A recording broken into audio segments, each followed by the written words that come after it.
নমস্কার। আমাদের আজকের গল্প মহাশ্বেতা দেবীর লালকুঠিতে ডাক্তারবাবু।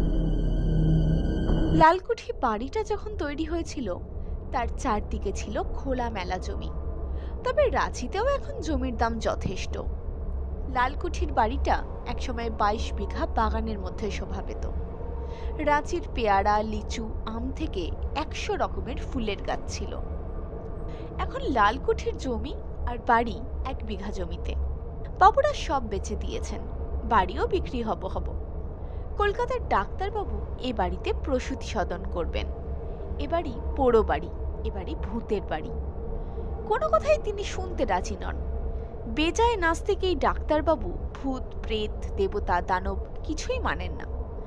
ভূতের কথা শুনে বলেছেন, ভূতগুলোকে চাকরি দেব, খাটিয়ে নেব, ভূত থাকা তো ভালোই। বাড়ির 2 কেয়ারটেকার বাহাদুর আর গোপাল এসব শুনে মনে মনে বেজায় দাগা পেল। কালে কালে হলো কি? সবাই জানে রাত 1টা বাজলে বড়বাবু ছবির ফ্রেম ছেড়ে নেমে আসেন। স্টাফ করা পেয়ারের কুকুরটা লাফিয়ে ওঠে। কুকুর নিয়ে উনি বাগানে বেড়ান। সবাই জানে। বাহাদুর আর গোপাল সচক্ষে দেখেনি, তবু জানে। সন্ধ্যের পর ওরা দোতলায় ওঠেই না, দুজনেই দরজা বন্ধ করে শুয়ে থাকে। ভূত আছে এটা জানাই যথেষ্ট, ভূতকে সচক্ষে দেখার ইচ্ছা ওদের নেই। বড়বাবুর নাতি কলকাতা থেকে এসে বলে গেল, যত সব বাজে কথা, তাতেই খদ্দের জোটে না। তোমাদের ব্যবস্থা তো করেই দিয়েছি, ডুরুন্ডাতে বাড়ি, টাকাও পাবে আজীবন। সে তো তোমার বাবার ব্যবস্থা। ওই হলো 3বার খদ্দের ভেঙে গেছে। এবার যেন ডাক্তারকে ভয় দেখিও না। বেশি বদনাম হলে বাড়ি বিক্রি হবে না, তখন আমি কি করব? মা বলছেন বাড়ি বিক্রি করো। মা, তিনি তো বলছেন ঠাকুরদার নামে কোনো ভালো কাজে বাড়ি দান করে দে। বললেই হলো, জমি বেচেছি, বাড়ি বেচবো, সব বেচে দেবো। বাহাদুর কি বলবে? বাড়ির গালিচা, আসবাব সবই তো বিক্রি করেছে নাতিবাবু। ওপরে 2টো শোবার ঘর সাজানো আছে, কখনো সখনো এলে ওরা থাকে। নিচে বসার ঘরে অবশ্য সব সাজানো। বড়বাবু বাঁচলে 160 বছর বয়স হতো, মারা গেছেন সেও 80 বছর বয়সে। দোতলায় ছবি রাখলে মাঝরাতে ছবি থেকে নামো, সিঁড়ি ভেঙে একতলায় আসো, অত কি পারা যায়? মানুষটাও ছিলেন বেজায় বিলাসী। পালকের লেপ, পালকের বালিশ, হাতের দাঁতের কাজ করা পালঙ্ক, এসব ছাড়া চলতই না। বাহাদুরের এ বাড়িতে 3 পুরুষ হয়ে গেল। ওর ঠাকুরদা বলতো বড়বাবু সাহেবদের নিয়ে শিকারে যেত। মাঝে মাঝে বাড়িতে জলসা হতো। রাঁচিতে কত জঙ্গলমহল ছিল, কত জমিদার।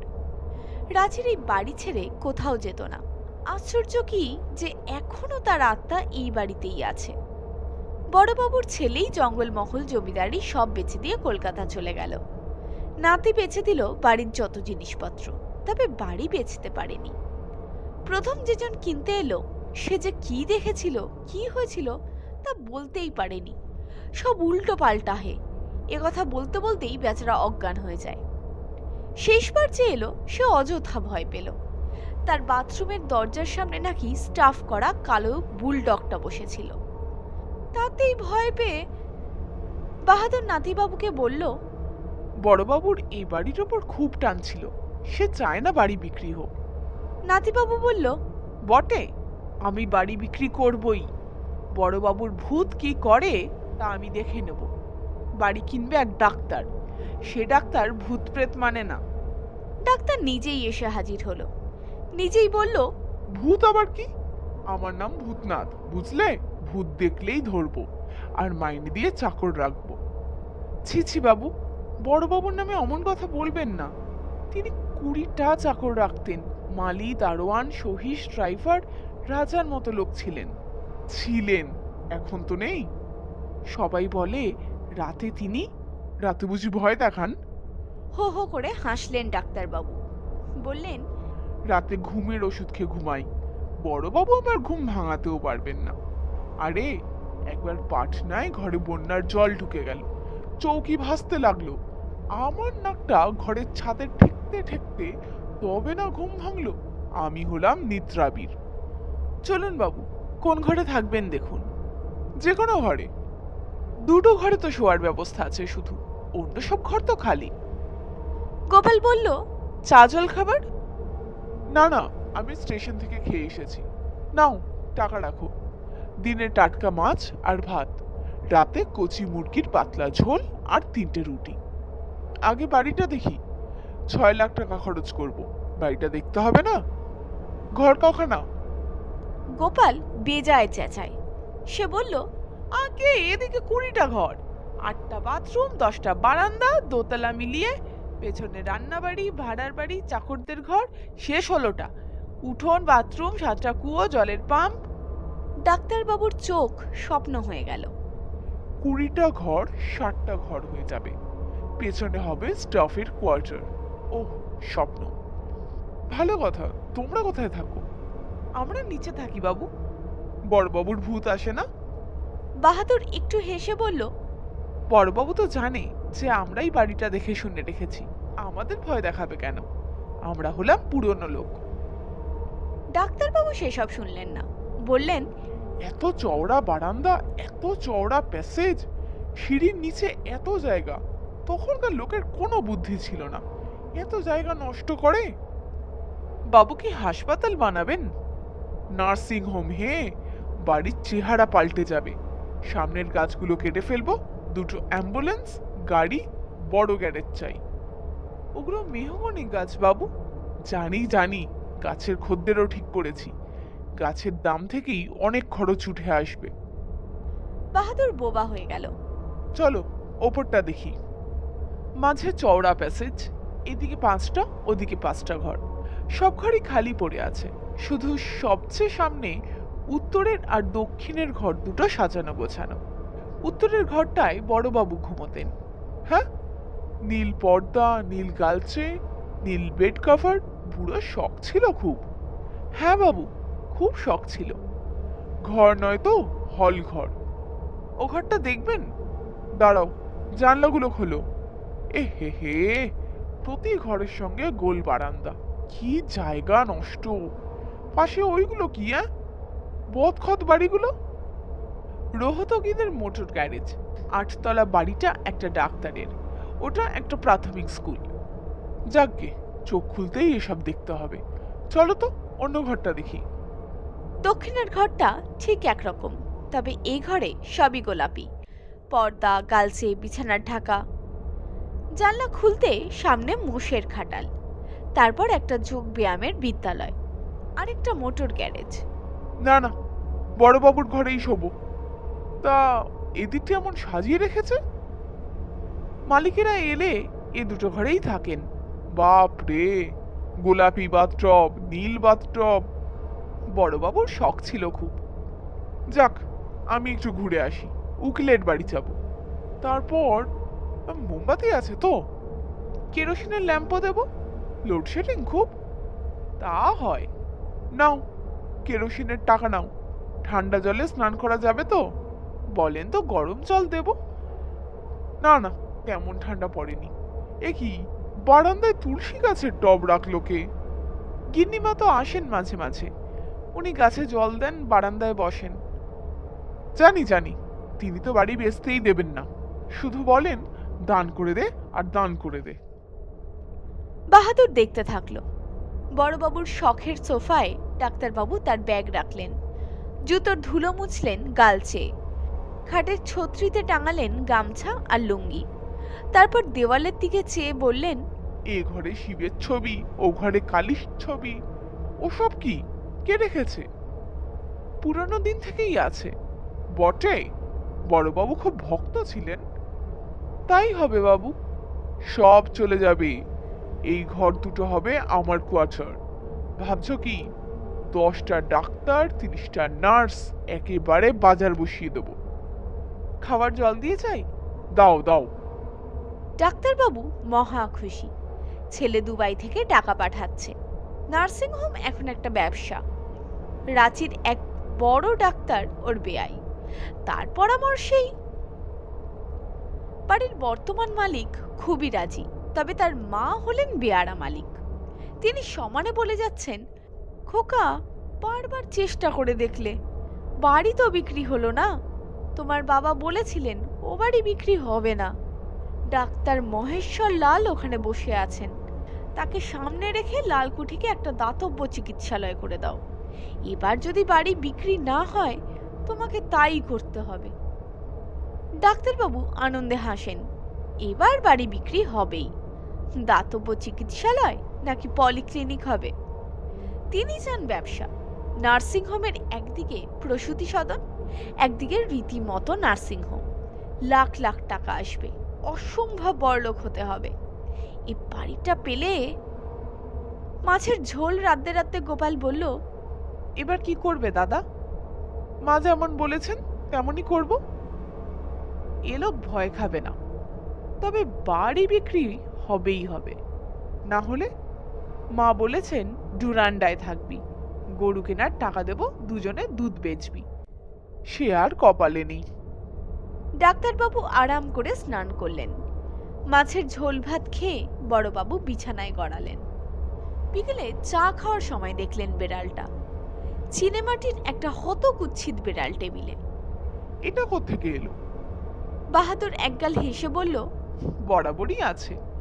কেন, ওর জোড়া কালো বেড়ালটা ওখানে দেখেননি? গিন্নিমা চিলেমাটির কত বেড়াল, গরু, বাদর, কই চলো তো দেখে আসি। গোলাপি ঘরের টেবিলে কালো বেড়াল, নীল ঘরে সাদা বেড়াল। সব ফেলে দেবেন ডাক্তারবাবু। ঘরে আলো ঠিক করে রেখো। হ্যাঁ বাবু, বাতি দেব, আলমারি থেকে চাদর মশারি বের করব, খাবার জল রাখবো। না, তোমাদের ব্যবস্থা বেশ ভালো। আদর যত্ন তো সবাইকেই করলাম বাবু। ওরা আপনার মতোই সকালে ট্রেনে এলো, খরচপত্র ওনাদেরই। তবু প্রথম জনকে মাংস পরোটা খাওয়ালাম, পরের বাবুকে মাছের ফ্রাই, তারপরের জনকে মাংসের কিমার খিচুড়ি। কেউ তো এক রাতের বেশি থাকলেন না। তোমাদের রান্নার হাত খুব ভালো, দুজনেই রাঁধতাম তো। ওনাতে তোমরাই ভয় দেখাওনি তো? রাম রাম বাবু, আমরা নিজেরাই যাকে বলে বাড়ি বিক্রি হলে বাঁচি, ভূতের বাড়িতে বাস। তা তোমাদের তো কিছু করে না ভূত? তা করে না, তবু ভয় তো থাকে। বিকেলে রিক্সা চেপে রাঁচি শহর ঘুরে বেরিয়ে ডাক্তারবাবু ফিরে এলেন। সন্ধ্যের পর খানিক রেডিও শুনলেন। না, 6 লাখ টাকায় এমন সম্পত্তি পাওয়া সোজা কথা নয়। নেই নেই করেও খানিক জমি আছে। নিচে গিয়ে একবার বড়বাবুর ছবি দেখে এলেন। স্টাফ করা কুকুরটা যেন ওর দিকেই চেয়ে আছে। সব ফেলে দেবেন। ভয় ওর শরীরে নেই। ঘুমের ওষুধটি খাবেন, তার আধ ঘন্টা বাদে খাবার খেয়ে শুয়ে পড়বেন। তারপর একটা কেন, 1000টা ভূত নাচুক না, ওর কিছু এসে যায় না। কড়া ওষুধ না খেলে ঘুম হয় না। তা না ঘুমানোর চেয়ে ওষুধ খেয়ে ঘুমানো ভালো। ডাক্তারের গিন্নির কথা মনে পড়ল। ওগো, আগে পুজো দিয়ে বাড়িতে ঢুকবো, একটি মাস আরাম করে থাকবো, তারপর নার্সিংহোম করো। শীতকালে রাঁচিতে থাকবো, আমার বড্ড স্বাদ। হবে, সব হবে। 1 মাস তো দেখতে দেখতেই কেটে যাবে। গিন্নি এমন খাট, পালঙ্ক, এমন বাথটব, এমন কায়দার পর্দা, এসব দেখে খুব খুশি হবেন। জানলার ওপারে মোটর গ্যারেজ, 8 তলা বাড়ি। কি ভয়ানক শব্দযোগ্য রে বাবা। ডিভিওতে ছবি চলছে, ক্যাসেট বাজছে, কারা যেন চেঁচিয়ে ঝগড়াও করছে। তা করুক, পালকের গদিতে ডুবে গেলেন ডাক্তারবাবু। পালকের বালিশ, বাহ কি ব্যাপার! এগুলো নয় দাম দিয়েই কিনে নেবেন। পায়ের দিকে টেবিলে সাদা বিড়ালটা, আর মাথার কাছে শিবের ছবি। এগুলোকে বিদায় করবেন। মশারিটাও নীল, গায়ের ঢাকাটাও নীল। বাপরে বাপ, বড় লোকের ব্যাপার। বড়বাবু করে রেখে গেছে, এরাও সেই নিয়মই চালিয়ে যাচ্ছে। এসব রীতিমতো ভাবতে ভাবতেই ডাক্তারবাবু ঘুমিয়ে পড়লেন। ঘুমের অতলেই যেন ডুবে গেলেন। ভীষণ গাঢ় ঘুম। ঘুমটা হয়তো ভাঙতো না, কিন্তু হাতির মতো পেল্লায় 10টা মোষ যদি গাঁ গাঁ করে ডাকে, তাহলে তো কুম্ভকর্ণের ঘুমও ভাঙবে। ডাক্তারবাবু তার কুম্ভকর্ণ নন। ঘুম ঘুম চোখে ভাবলেন, বাজলো কটা? বিছানার নিচে হাত চালিয়ে ঘড়ি বের করলেন, চশমা পরলেন। 5টা বাজে। কিন্তু এ কি? পায়ের দিকে টেবিলে একটা চিনেমাটির কালো বিড়াল কেন? আর মশারিটা রীতিমতো গোলাপি। ডাক্তারবাবু উঠে বসলেন।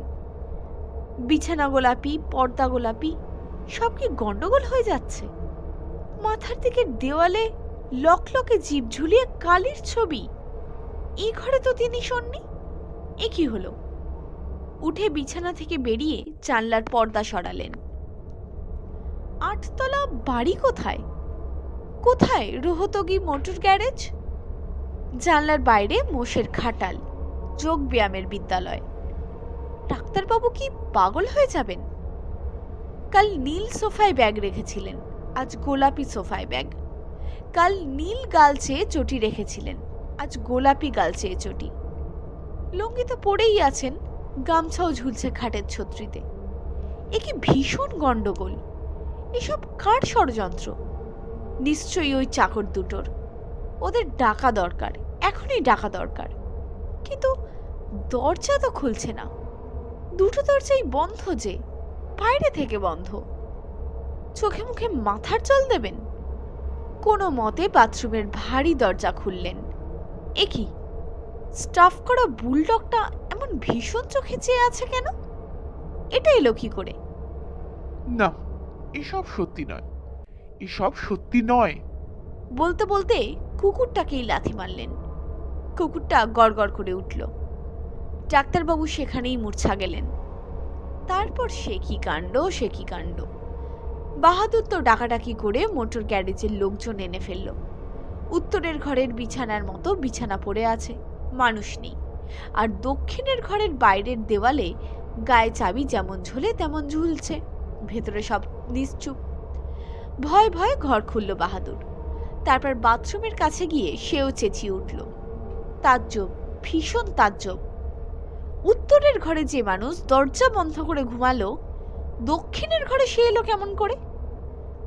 ডাক্তারবাবুকে বিছানায় শুইয়ে জল ছিটিয়ে বাতাস করতে থাকলো বাহাদুর।